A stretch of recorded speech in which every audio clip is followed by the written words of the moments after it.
Hey, what's up guys? How's it going? It's Dakanoth here, and of course I wanted to go ahead and kind of talk about, you know, people kind of talk about hiving, right? And they go about it like, well, I'm gonna hive by the fort.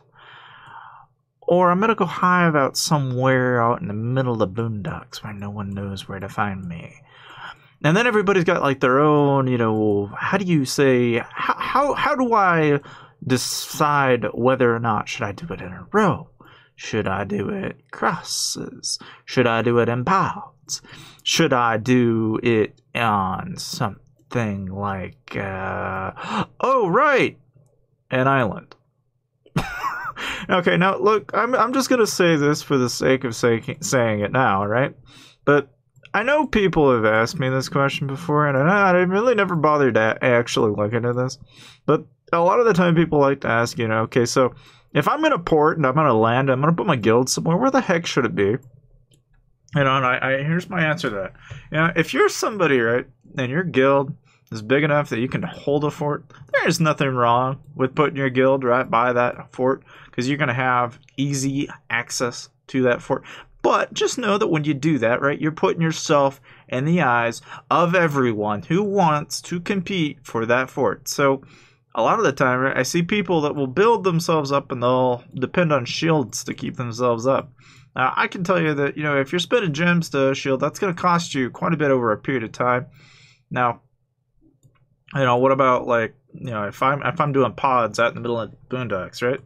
Like, kind of like this, it's a personal, little hive of, people that are just kind of sitting in pods. I could say pods aren't too bad, but here's the thing, right? Pods don't exactly solve the problem, all right? If there's a solution that everyone is aiming for, it's where are you according to the resource tiles chart? That, my friends, is what is more important than picking whether or not to hive or whether not to hive. And here's why, right? Because if you're somebody that is in the level 1 to level 2, level 3 area, you're going to have a really hard time, okay, for a mass majority of the time. Your resources are going to be substantially smaller in terms of gathering time, and it doesn't save you a heck of a lot. Like, honestly, I think most people, if they're going to hive, they better hive in a level 4 to level 5 area. And to be honest with you, yeah, it sounds a little crazy coming from me, right? Because I'm all the way down here. Okay, now, part of why I would say, if you're going to hive at all, that is that if you're someone that gathers, then this is really not a bad idea, right? Because by gathering and being by base and being able to kind of pick your own little spot, you get yourself some level 4 tiles and you're not doing so bad. However, okay, the one thing, or at least maybe the main advantage, I would say, of hiving, all right, is the idea that you can kind of close off yourself to a mass majority of people. And this is ultimately why I like islands, especially if you're new to the game and you're just starting out. So whether you're playing Mobile Royale or Lord's Mobile for that matter, and you're just in a new kingdom, my recommendation is to occupy an island.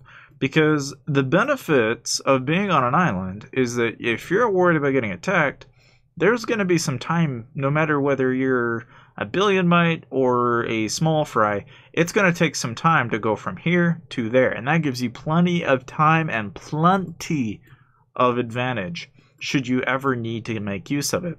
Granted, I know that some people out there might suggest that, if I'm going to be gathering, this is not so great. But this is why you should probably invest in the strategy of hypering, which is to say that you should probably have some alternate accounts that build purely stone, purely timber and ore and gold and food. Because at that point, you can just store it into a bank account, aka the account that stores all the resources, and voila, you have no problem at all. Now, I know that's some, that requires work, it requires effort, but ultimately that is what I believe is most beneficial for the vast majority of guilds out there that are just starting out.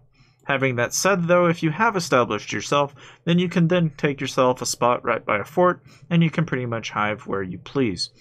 And I would say the main advantage of doing that then is that you can then decide to pick whether or not you want to actually for example, like you'll notice that most of the tough players, the people that have got all the might, yeah, they're the ones on the wonder tiles. Now you might wonder, well, okay, what's the advantage of being on the wonder tile? Let's just, if you get burned, it randoms you. Okay, that's like the main reason.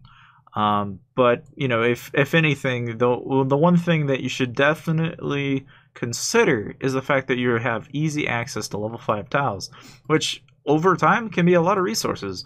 But we're not talking just level 5 tiles here. We're also talking level 5 monsters. And for the guilds to take advantage of it is really not too bad. And even level 5 darkness. I mean, there's more than one reason, right? To kind of stay in the level 5 area for the top tier, you know, mid-tier players. Because ultimately you're going to grow a lot faster this way. But needless to say, that's my 2 cents on the topic. And I'll see you guys next time.